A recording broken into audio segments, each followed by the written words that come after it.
اللہ الرحمن الرحیم۔ السلام علیکم ورحمۃ اللہ وبرکاتہ۔ مثنوی مولانا روم کے ایمان افروز واقعات کی کتاب سے آج جو ہم واقعہ پڑھ رہے ہیں وہ ہے ہاتھی کے بچے کے قتل کا واقعہ۔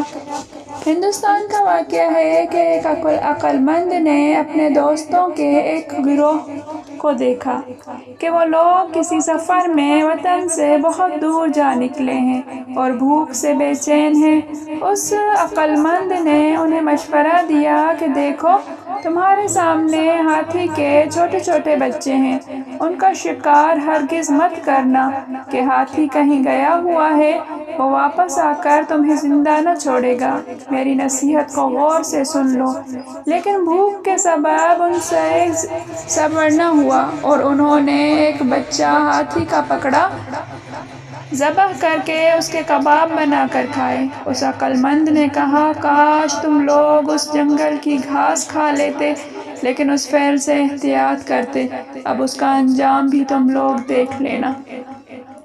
اس گروہ کے ایک شخص نے اس عقل مند فقیر کی نصیحت پر عمل کیا اور اپنا پیٹ ہاتھی کے بچے کے گوشت سے محفوظ رکھا اور کچھ پتے اور گھاس کھا کر اس گروہ سے دور ہو گیا، کیونکہ اس نے سوچا کہ ظالموں کے ساتھ رہ کر میں بھی انہی میں شمار ہو جاؤں گا اور ہاتھی مجھے بھی نہ چھوڑے گا۔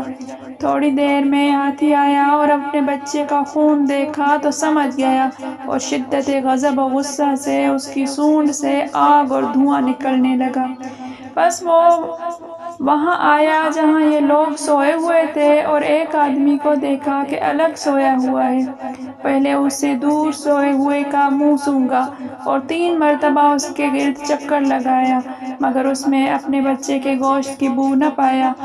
اس کو بے گناہ سمجھ کر معاف کر دیا اور پھر وہ آگے بڑھا۔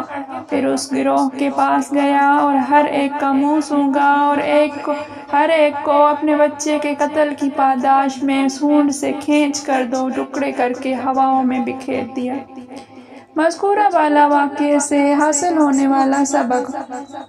اب مولانا روم رحمۃ اللہ تعالیٰ علیہ فرماتے ہیں کہ اے لوگو، تم اللہ کی مخلوق کی جانوں کو ہلاک کرتے ہو اور اموال کو غصب کرتے ہو۔ اللہ تعالیٰ بھی ان ظالموں سے خوب باخبر ہے۔ اس واقعے کو ذکر فرما کر میرے مرشد و شیخ حضرت شاہ عبد الغنی پھول پوری رحمۃ اللہ فرماتے ہیں کہ ہاتھی کو اپنی بدبختی سے چھیڑ دینا اتنا خطرناک نہیں، کیونکہ وہ اپنی تکلیف کا تحمل کر لے گا جتنا کہ اس کے بچوں کو چھیڑنا خطرناک ہے، یعنی پھر وہ کیفر کردار تک پہنچا کر دم لیتا ہے۔ پھر اس مثال سے نصیحت فرمایا کرتے تھے کہ اللہ تعالیٰ کی نافرمانی توبہ سے معاف ہو جاتی ہے، مگر اللہ والوں کو ستانے والوں سے اللہ تعالیٰ انتقام لیتا ہے اور ان کو کیفر کردار تک پہنچاتا ہے۔